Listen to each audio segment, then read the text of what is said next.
If you're looking for your next investment property, I'm going to show you this property here in Peoria, Arizona, and I'm going to show you how we can run a tax strategy that could reduce your tax bill in 2025 by $195,938. Come on, let's check it out.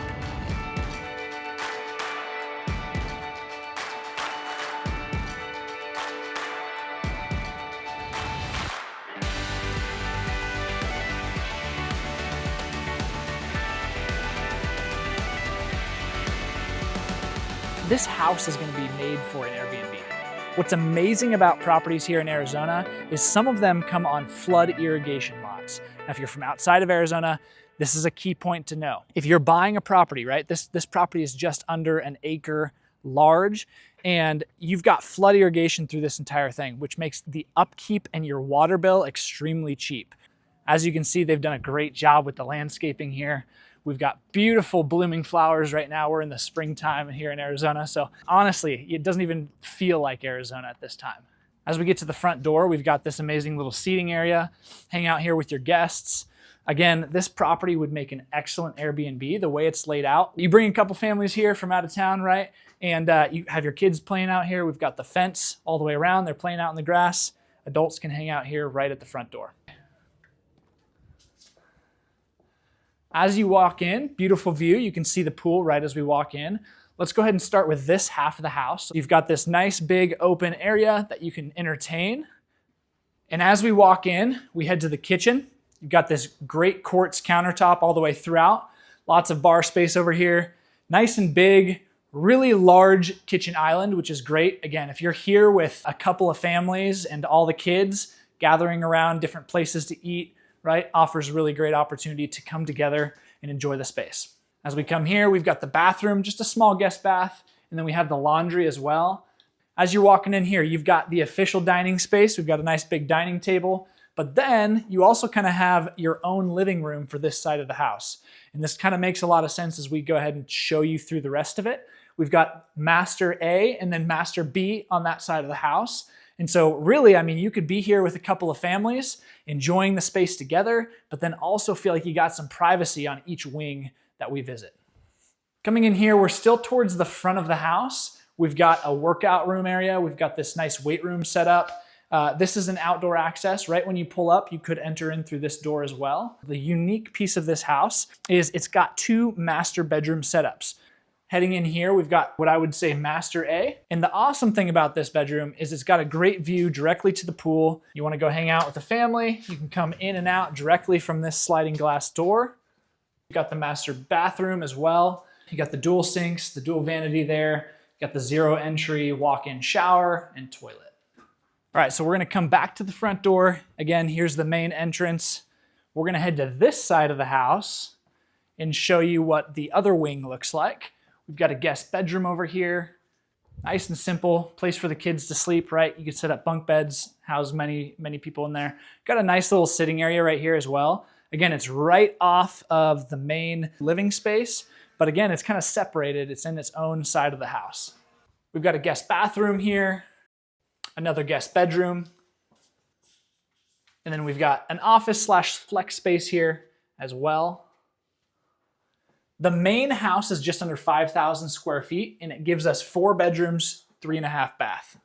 So here's the master B. It's very big, spacious, and open. Got a beautiful bathroom with an amazing sit-in tub, massive shower, lots of natural light in here. Really great. And now let's go ahead and check out the backyard, which is really my favorite feature of this entire house. You've got this beautiful pool, and we're really wrapped around the house here, right? So we've got this wing over here, this wing over here, and you've got this great entertainment space. We've got this beautiful grill setup, this awesome pool. We also have this other setup as well if you want to have friends and family hanging out, watching the TV. Really great space for guests. Again, this property as an Airbnb, really great for where it's located in Peoria, Arizona, really close to that spring training facility. It's also about 15 minutes away from the Cardinals Stadium as well. So you're kind of sitting in between those two spots, making it a pretty good place for anybody who's coming in from out of town, out of state to come visit. We've got this just massive property that they can enjoy. Multiple families can stay here together and it becomes a really great vacation spot. Again, we've got this big old flood irrigation. So this grass actually stays green through the summer, right? Because we can flood the yard and make it, because we can flood the yard with a bunch of grass, with a bunch of water. We can flood the yard with a bunch of water. Now let's show you my favorite part about this house. We've got this detached casita. It's a 1-bedroom, 1-bath, but it's also this amazing game space. We've got a pool table, we've got arcade games, we've got a sliding glass door. We can still see the backyard from everything in here. We've got the overhead projector. Really amazing how they've set this up, because I think, again, this makes a really unique experience. When people come to stay here, they're here to enjoy their time. They're here to have a good time. They're here to be at a property that they don't normally stay at, right? And so you got to have these amenities that aren't offered necessarily at a hotel or in the house that is their primary living house, right? So we've got these kind of added features that just make it a cool experience. Got this beautiful bar top. Put anything that you want on tap, throw it under there, keep it cool. Really great feature. Now the last piece about this guest casita is honestly the coolest. It's this secret room, right? We've got a nice poker table here, but this secret room behind this wall, and this opens up to your laundry. It's got a washer and dryer in here, and then a nice little bathroom as well. We've got this shed that they've went ahead and renovated. It's got AC running to it, okay, but it is just a shed. Right now they're using it for an office space. You could keep this an office space. You could make this a place to work, right? A lot of times people traveling in from out of town might have work that they need to get done. You can kind of keep it retrofitted to that. Stays cool in the summertime, give them a place to work, some privacy away from the kids, away from the family. Another great little feature. We've got an amazing view, right? In Arizona, it's not that common to have these many mature trees, this green of grass. And so really it becomes a great space for entertainment. Honestly, in my opinion, this house is currently being used as a primary home, but because of the unique layout where we've got that split floor plan, master A and master B on both sides of the house, you can house a lot of people in the home, but you can also spread out and have this backyard to enjoy, right? All the amenities nearby. We're right near Bell in the 101. And so there's lots of restaurant options everywhere. There's movie theater, the Peoria Sports Complex, which again houses spring training games for the Mariners and Padres. And then we also have, again, the 15 minutes away from the Cardinal Stadium, State Farm Stadium, not just for Arizona Cardinal games, but all sorts of entertainment reasons to come out to Arizona. People are always visiting. It's a great location, great space. We're probably about 45 minutes away from the airport, so you're on the west side of the valley, but this makes a great space for anybody with a lot of people coming to visit Arizona. They all want to be in one space together, but have room to spread out, have a little bit of privacy. Great option for running an Airbnb out of this home. And I'm going to be going and running through what the tax benefits really look like for this property. Now that you've gotten an idea of what it looks like, all the different structures, the uniqueness of it, and what makes it a great short-term rental, let's go ahead and just let's break down some of the background information that I think a lot of people miss when they buy investment properties, and especially when they're looking at optimizing the tax side of real estate. It's really easy to miss this if you're not working with either a tax professional who knows what they're doing, who's well versed in real estate, or you're finding all of your information off of TikTok, right? So I want to start with what a cost segregation study is, because it's one of the key elements of running what is commonly referred to as the short-term rental loophole. Anytime you're running a tax strategy that's going to optimize the tax benefits of the real estate that you own, right? It might be you're claiming reps, or you're running a short-term rental loophole, right? You're most likely going to be running a cost segregation study. And so what a cost segregation study does is essentially it just itemizes all of the components within your home, right? And instead of taking, let's say, the standard deduction that the IRS gives you, where they're going to take the value of the structure and they're going to just spread that out evenly across, either 27 and a half years or 39 years. Instead of doing that, we're going to actually itemize all the components with the home and give them all the correct lifespan. And so what we're actually doing is we're running a correct method of accounting rather than just taking kind of this standard approach to, oh yeah, everything in my house has the same lifespan of 39 years or 27 and a half years, right? And so it's actually the correct way to do this. And when you run a cost segregation study on any of your investment properties, we are looking primarily at some of the benefits that come with bonus depreciation. Okay, so let's back up real quick. In 2017, Trump passed the Tax Cuts and Jobs Act, which allowed business owners and real estate investors to take advantage of 100% bonus depreciation, right? And so basically, this says, hey, anything with a lifespan under 20 years, we can actually go ahead and take that full tax deduction or that full incentive in year one, which is really amazing. It makes it really powerful, especially with an asset class like real estate. And we'll show you what that looks like here when we go over the cost seg study proposal that we have. And so in 2023, though, that began to phase out, right? It phases out by 20% each year. So for years 2017, if you bought a property there, anywhere in between 2017 and 2022, you're looking at 100% bonus depreciation. We can actually retroactively go back and take that if you have a property and you have not run a cost seg on it. But starting in 2023, that bonus depreciation lowered to 80%, and then it lowered to 60% in 2024, and now it's at 40% in 2025. However, when Trump got reelected and put him back into office January 20th of 2025, he has since then stated that he intends to go ahead and make the tax benefits, the Tax Cuts and Jobs Act. He wants to make those extend out longer. And so what he would essentially do is retroactively make those current and bring them back up to speed as of January 20th of 2025. Now, this hasn't happened yet, so that's the disclaimer. But there are a lot of hopeful people, and we've heard from the president himself say that he plans to extend those things. What does this mean for us in 2025, and how does this affect our decision making? Right, when I'm looking at purchasing a property, I want to not only I want to not only evaluate the tax benefits that are current in front of me that I know that I can take, which is 40% bonus depreciation in 2025. But I also want to look at what it would look like in case that 100% comes back, because that impacts our ability to expand a portfolio. It impacts our decision making when we're buying up properties quite a bit, and we'll show you the difference in the numbers here. All right, so this is a cost segregation study proposal given to us by our partners here at CSA Partners. They are a cost segregation firm. They're the ones that actually run the study. They have the engineers who come in and do all the back end work and help actually itemize all the components of your house. And when I say itemize all the components of your house, I mean, giving a lifespan to the wiring that goes from, the Ethernet cable all the way to the back end, from the outlets to the panel. They do everything inside the walls. They do all those calculations. And so there's a lot more going on than just maybe this one pager shows. But this is sort of what this looks like. And this is going to give you a great example breakdown of what a study is and what it does, and kind of the overall impact of it. Okay. So there's a few things that I want to focus on here. We're going to look at the 5-year right here. And we're going to take that total, and we have the 15-year, and we're going to take that total. We're going to focus on what does the tax benefits look like with 40% bonus depreciation. So in the total depreciation in year one that we can take is we're going to take 40% of these totals right here, and then we still get the 39-year here.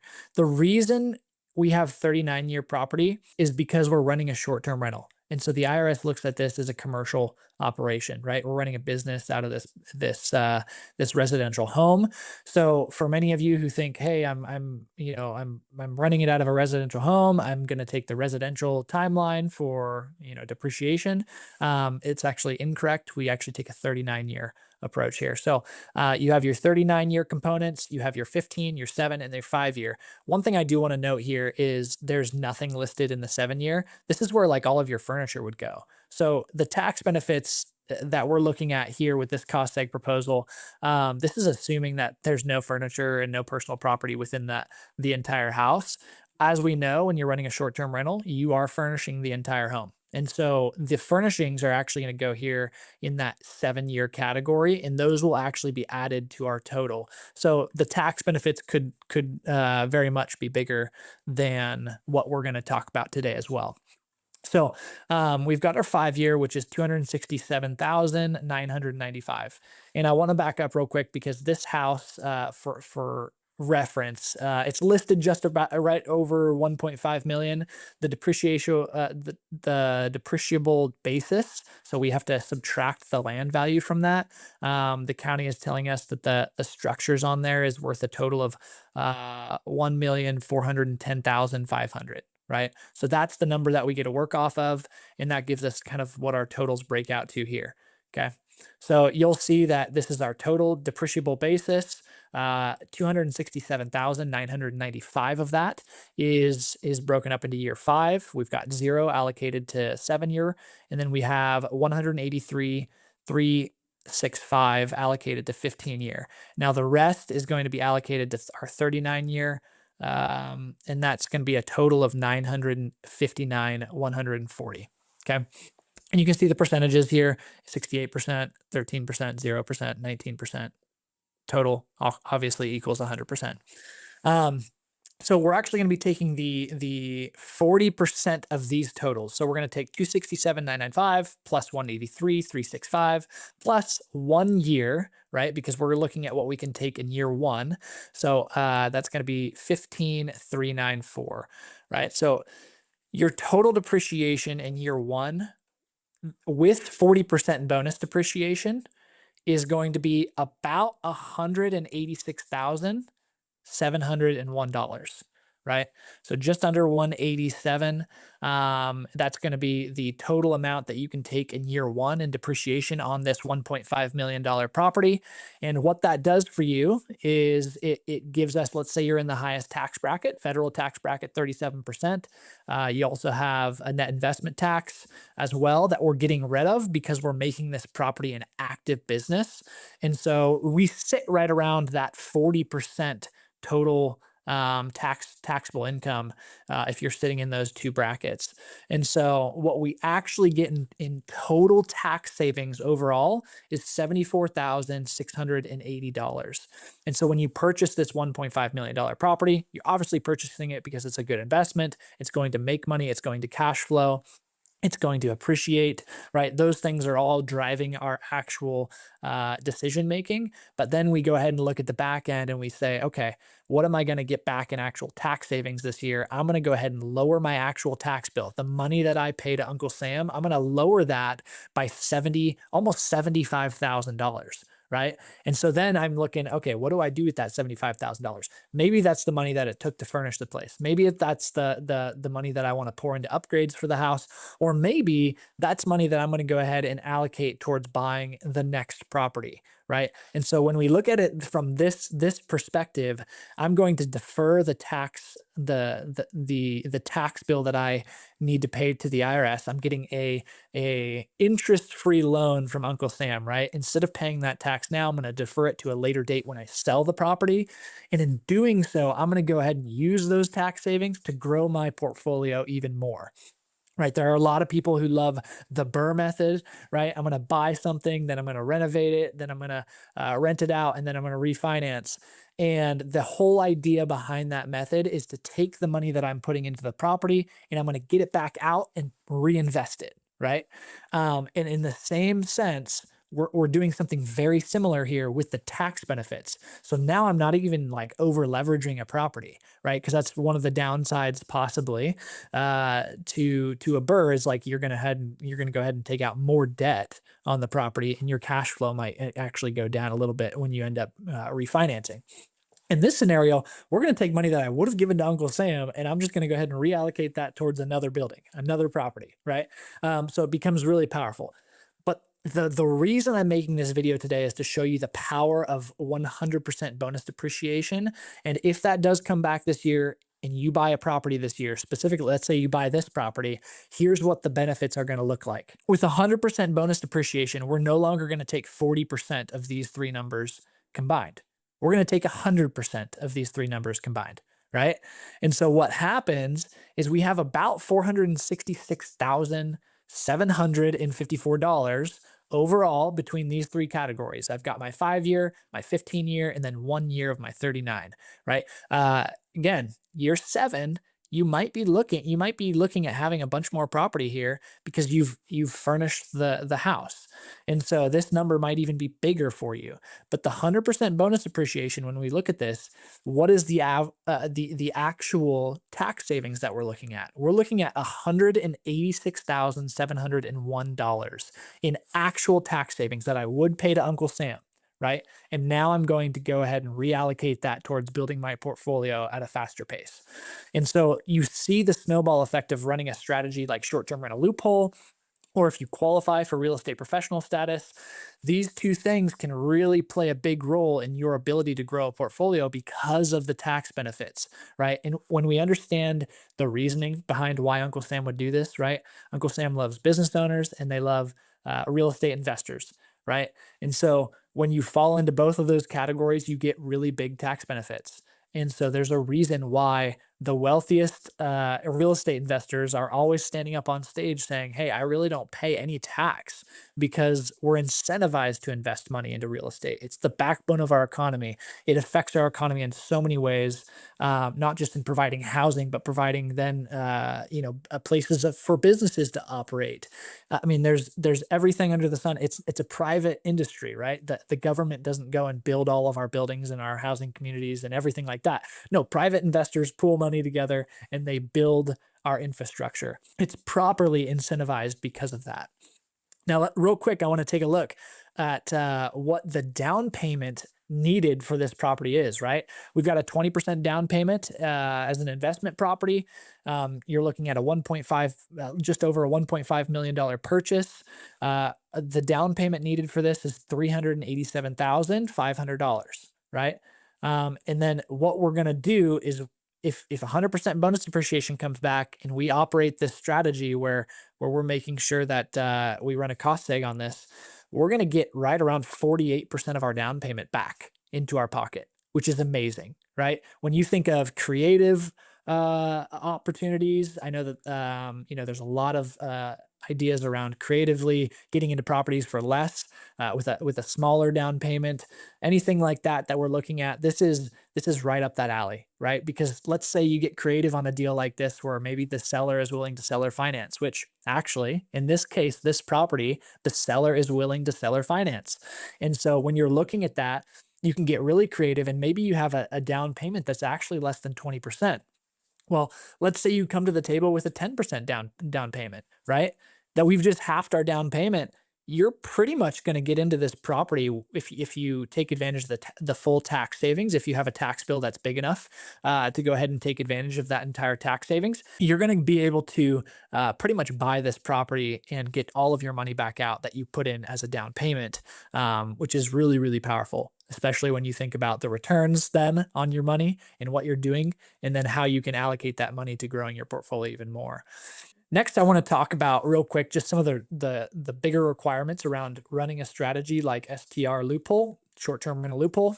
Essentially, it's the IRS always looks at rental real estate as passive, but when you're running an Airbnb or a VRBO, right? It's a short-term rental, and the average stay of your guests is under 7 days. The IRS actually says, hey, this is no longer rental real estate. This is an active business, right?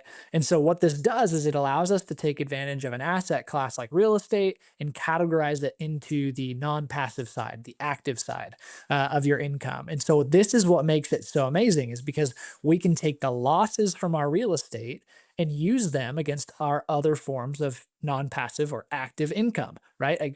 You can take all the money that you've made in your job. This is why we get the biggest tax benefit. If we're in a 37% tax bracket and you are let's say you're a doctor and you own a practice, and buying a short-term rental is going to be a benefit to you because you can take the losses from that property and you can take those and offset your income, right? And so we get massive tax savings. from doing this, but we need to make sure that we're hitting a couple of requirements, right? So the average stay of our guests needs to be less than 7 days. This is pretty simple. We're just gonna take the average stay, the total amount of nights that it's been rented out, and then divide that by the total amount of people that have rented it out, and that's gonna give us the average stay. Right. And so if we have, let's say we've rented it out for 100 days out of the year, and let's say, 20 people have booked in total. So 100 days it was rented, 20 people had booked those days. And so we have an average stay of 5 days, right? That's going to be less than 7. Perfect. Awesome. We hit that requirement. The second requirement is making sure that we materially participate in the property. This is a big one, and this is what lands everybody into trouble when you get into looking at tax court cases. It's this failure to meet this piece right here. We've got to materially participate. It's the same for a business, right? If I'm going to take losses in a business and I'm going to take them against my active income or my non-passive income, I have to be materially participating in that business. And it's not a passive thing for me. I have to be actively engaged in it, right? And so one of the requirements is I need to make sure that I'm spending 100 hours in this property on an annual basis. So in year 1, I've got to make sure that I've spent 100 hours there, and it has to be more time than anybody else at the property, right? So a couple things to think about. Number 1 is when you buy the property, you're going to go through this process of furnishing it, renovating it, doing little touches to get it rent ready. I suggest you and your spouse, if you're married, going in there because your spouse's hours count as well for this. So both of you can do 50% or 50 hours, 50 hours. You making sure that you hit that 100 hours can be really easy if you're taking, the first 2, 3 weekends out of your, when you purchase this property, to go ahead and renovate the property yourself. Do all of the things, furnish it yourself, put the sweat equity into the house right up front so we can hit those hours. The next thing you need to be managing is the hours that your cleaners or your landscapers are spending at the property. This is a really big one when it comes to short-term rentals, less so when somebody's running real estate professional status and they have a long-term rental, right? There might not be a whole lot of other people involved, so it's pretty easy. But the burden here is in tracking other people's hours.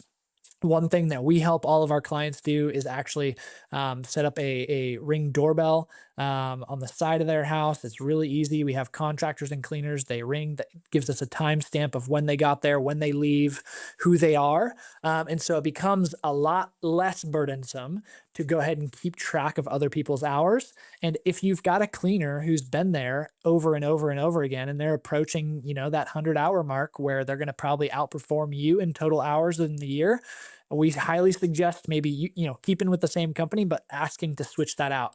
It's any individual, so it's not 100 hours, a company doing that. It's any individual, even if they don't own a stake in the property. Okay, so that's a really, really big one.